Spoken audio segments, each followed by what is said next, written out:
Quickly everyone, inside!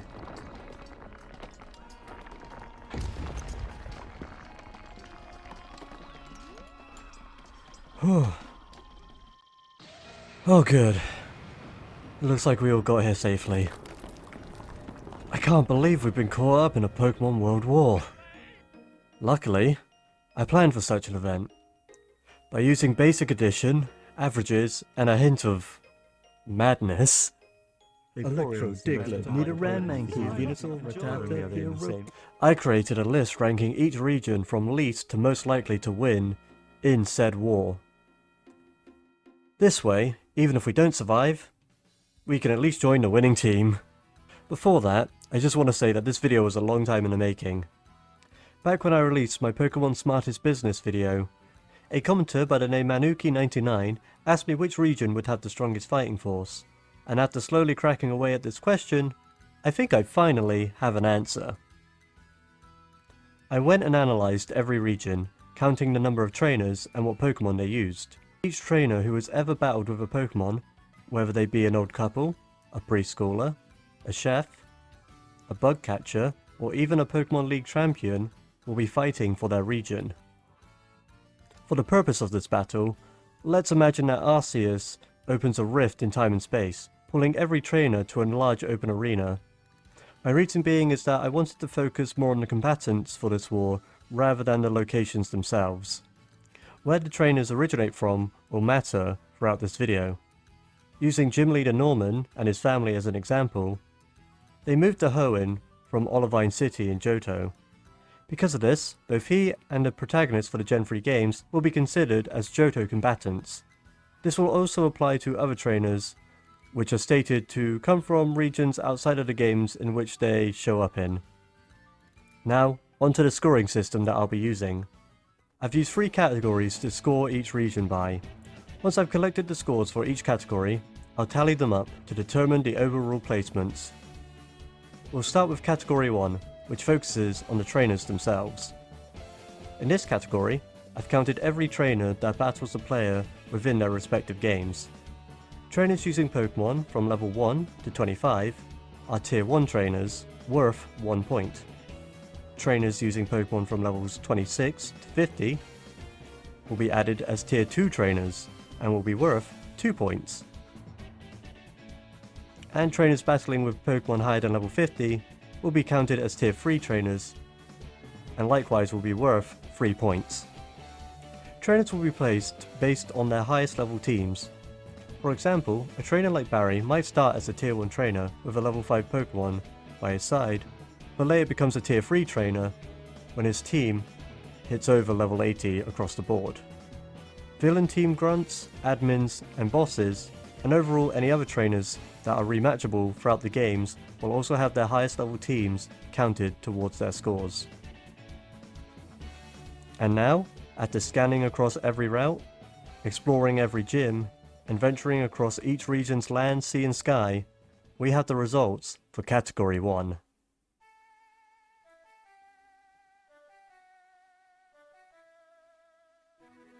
You might be wondering why I'm only showing the Kanto region. Well, after splitting every trainer into their tiers, I came to an odd conclusion and a bit of a realization. Looking across the 4, technically 5 incarnations of Kanto, Heart Gold and Soul Silver placed the lowest out of the 4. When compared to 3rd place, we see why. The original Kanto games had a total of 503 points.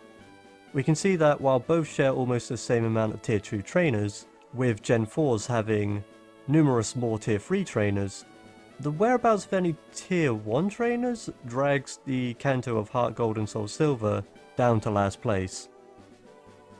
Surprisingly, even with the extra locations added in Fire Red and Leaf Green, the Gen 3 Kanto would actually be our runner-up, scoring 828 points. Almost 100 points behind the Let's Go games. The reason for this victory is what would lead me to add some nerfs to my scoring system, as the Let's Go games have an additional 140 tier 3 trainers. But how could this be? Well, After entering the Hall of Fame, trainers dressed in red will wait for the chance to battle the player. These additional 153 trainers all carry a single Pokémon level 65 or higher. This left a bit of a bad taste in my mouth. Not because I wanted Gen 3's Kanto to win or anything, but should a trainer with only one Pokémon higher than level 50 be counted as a tier 3 combatant? I don't really think so, as I believe that a trainer like Psychic Bruce from Sinnoh could easily be a Masterclass trainer like Hiker Irwin's level 65 Geodude that only knows Bide and Brick Break. So I made some alterations before continuing with this category. First off, all trainers need 2 Pokemon within a tiers bracket to qualify. For example, let's use Sky Trainer Sarah from the Kalos region. Using my old method, she would be classed as a tier 3 trainer. However, because only her Aerodactyl is higher than level 50, under the new system, she'll now be considered a tier 2 trainer.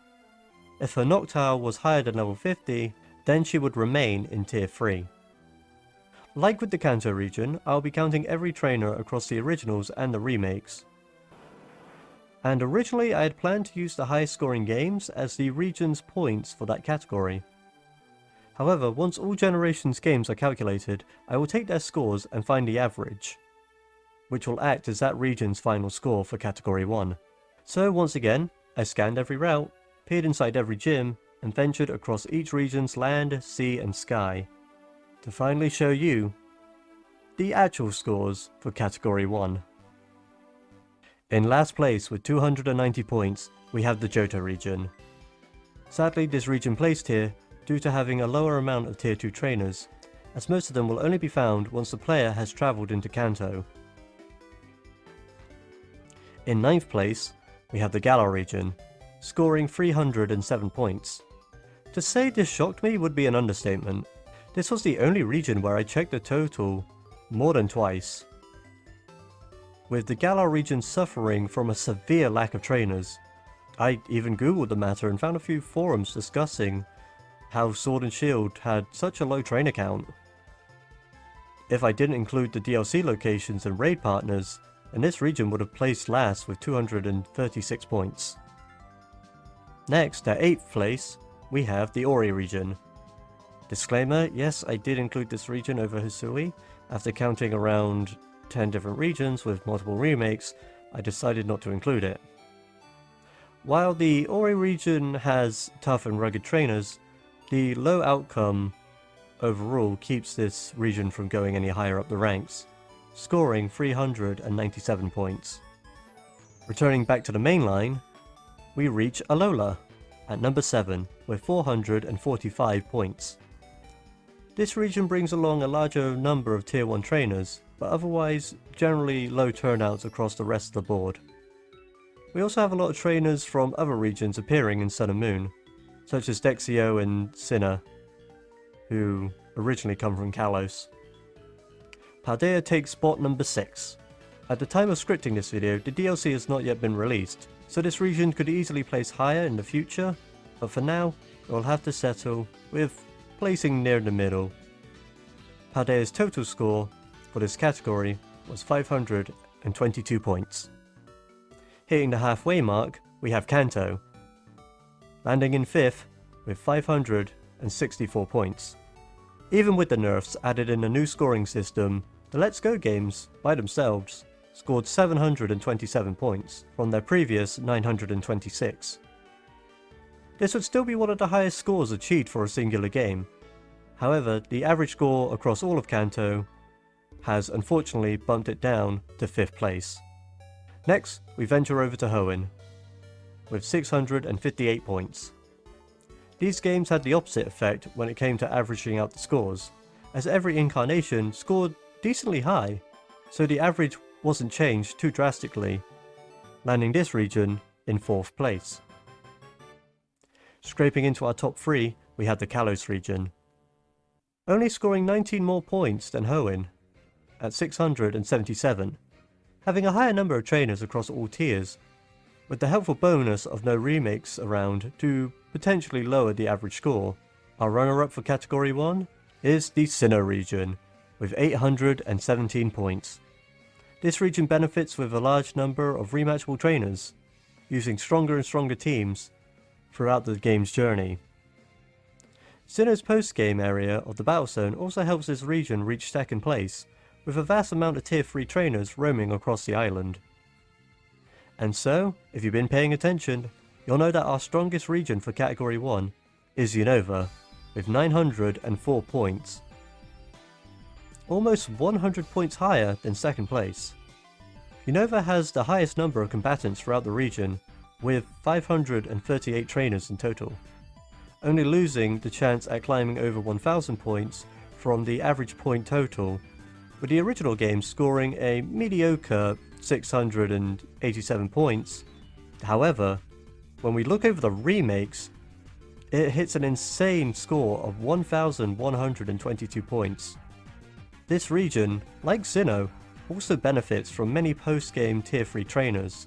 For example, preschooler Ava, while she likes to spend her days playing with her friends Buster and Tyrone, Eva also enjoys playing games with her level 61 Curlier and Pikachu? All 3 of these kids have stronger Pokemon than most Elite 4 members. Ugh. Heading into Category 2, I first have to come clean. I didn't include every trainer when scoring the previous category. The trainers that I skipped were those found in the different battle facilities across every game. I will be using the same scoring system as Category 1 for each facility, so locations where trainers are set to level 50 will be considered as Tier 2 battlers. For example, this includes Unova's Battle Subway, Alola's Battle Tree, and Galar's Battle Tower, to name a few. Meanwhile, the locations where the trainers inside Pokemon scale along with the player will be considered as Tier 3 trainers. This is because if we go off these trainers matching the highest level Pokemon that they'll be battling, then all these trainers would match Trainer Red's level 88 Pikachu. An example where these trainers can be found is Kanto's Battle Tower. So an odd detail that I found is that Sinnoh and Johto's Battle Frontier share the same list of the 300 trainers battling throughout the facility. Because of this, I'll be splitting them down the middle, giving each region 150 trainers. As for the Frontier Brains, Palmer is the only one out of the 5 with acknowledgement to living in the Sinnoh region. So once again, I will take the remaining 4 Frontier Brains and simply split them among Johto and Sinnoh. Speaking of other regions sharing facilities, the Battle Mansion actually has different trainers listed in both Kalos and Hoenn. Because of this, both regions get to make full use of the 410 battlers throughout this location. However, the same cannot be said for the 4 Battle Chantelaines, as the 4 sisters formerly reside from Hoenn, so their points will be going towards that region and not Kalos, even though that's where they originally debuted. I also want to take a moment just to say, if you've been enjoying this video, then please consider subscribing. I know at least a few of you will see this number of 390 and want to help it hit a nice and clean 400. But now that all facilities have been checked, their leaders have been analysed, and even their Pokemon have been recorded, we'll now be moving on to our final category. Legendary Pokemon. Category 3 will be focusing on trainers that are seen using legendary Pokemon throughout the games. While yes, a level 50 Articuno could easily be bested by a trainer like Nemona, I am using them as they are envisioned in the actual world of Pokemon, as rare creatures holding incredible power, so realistically, any trainer who is able to command them would clearly be a valuable asset towards their region. Legendary Pokemon will be worth 5 points each, meaning if we take a trainer like Grandmaster Greevil and his 3 legendary birds, he would bring 15 points towards the Ori region. This won't apply to any trainers that use different legendaries depending on the copies of the game. For example, if we use Getsis and Lysander from their Team Rainbow Rocket battles, both of them will only use 1 box art legendary Pokemon on their team, even though they could technically have both. So to make things simpler, I'll be saying that each will only count as 5 points, instead of 10, as they are only seen using one legendary at a time. I will also only be counting trainers that canonically capture and use a legendary as part of the game's story and or in a post-game battle. If any protagonist can fail to capture their legendaries, like for example Red failing to capture any of the legendary birds, then they won't be counted towards the final total. Some trainers that canonically have legendary Pokemon by their side include Hop and one of the Galar protagonists, using Zacian and Zamazenta as part of the mainline story, Gladion from Alola using a type Null, Benga from Unova sporting either Latios or Latias, as well as N and one of the Unovan protags teaming up with either of the legendary dragons. Lastly, almost every battle facility has a set number of legendaries that can be rented out for the trainers participating throughout. Now I could do something crazy and say that there are enough legendaries for every trainer at the facility to use, but the end total would be insane. For example, if we use the 11 different legendaries that can be rented from Hoenn's Battle Frontier, and say that there were enough for the 300 trainers seen battling throughout, then this facility would have 3,300 legendaries on hand. And when we apply the point modifier, then the Hoenn region would gain an additional 16,500 points. So as to not let a few regions completely dominate this category, all rental Pokemon will be counted as just a single Pokemon. So in this case, instead of the absolutely wild 16,500 points for the Battle Frontier and Hoenn, they will instead gain 55 points towards their regional total. And with that, I've tallied together all the points across all three categories. And now we can truly find out, once and for all, which region would win a Pokemon World War. In last place, the region most likely to lose this war is Paldea, scoring a final total of 537 points. Once again, this was most likely down to the fact that the DLCs have yet to be released. However, currently having no battle facilities doesn't help Paldea either, as this was the only region to score a 0 in any category. Climbing out of last place, we return to Johto, now with 658 points. Due to the trainer split between Johto and Sinnoh's Battle Frontier, as well as Crystal's low turnout when it comes to their Battle Tower, Johto couldn't pass any other region apart from pre-DLC Paldea, but it was close. Because ahead of Johto, by only 11 points, we have our number 8 spot, the Galar region, with 669 points. Just barely beating out the other regions due to a slightly higher point total when it came to the battle facilities. At number 7, we have Kanto, with a total score of 720 points. With this region having the lowest total number of trainers encountered in any battle facility, with a very fitting number of 151 trainers, taking it out of 5th and landing it in 7th. At number 6, we spin off over to Ore, scoring 742 points. So, quick fun fact, the idea of using battle facilities and legendary Pokemons to be used as scoring regions by came from the Ori games, as I thought that Mount Battle's 100 trainers, along with the insane amount of legendaries seen throughout the campaign, would rocket this region to a higher place. But to my surprise, this would only go to show how crazy the top 5 placements get. Speaking of which, at number 5, we have Alola, with 940 points. Sadly, this region suffers from having a lot of returning characters, as well as random trainers that simply just aren't from Alola, taking away a lot of potential points. At number 4, we finally pass 1000 points, as the Sinnoh region hits 1512 in total. A major difference when compared to our previous placements. However, Some might remember that Sinnoh came in second during Category 1, but due to sharing its trainers with Johto's Battle Frontier, this would end up dragging down Sinnoh to 4th. If only it had a separate trainer list, just like Hoenn and Kalos.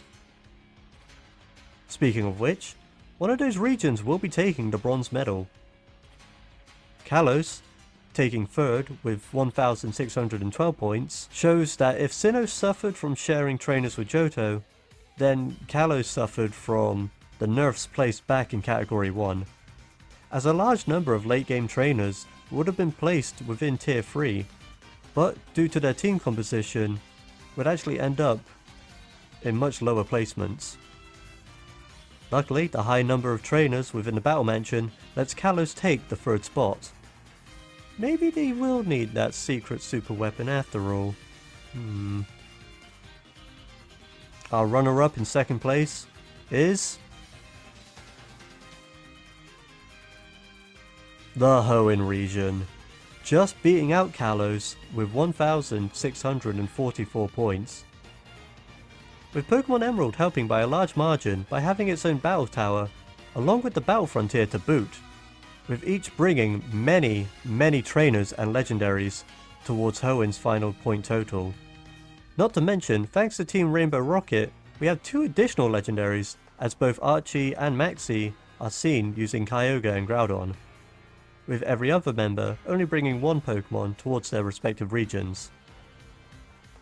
And so, just like before, if you've been paying attention, then you know that our number 1 spot will be once again going to the Unova region with a crazy 1,908 point total.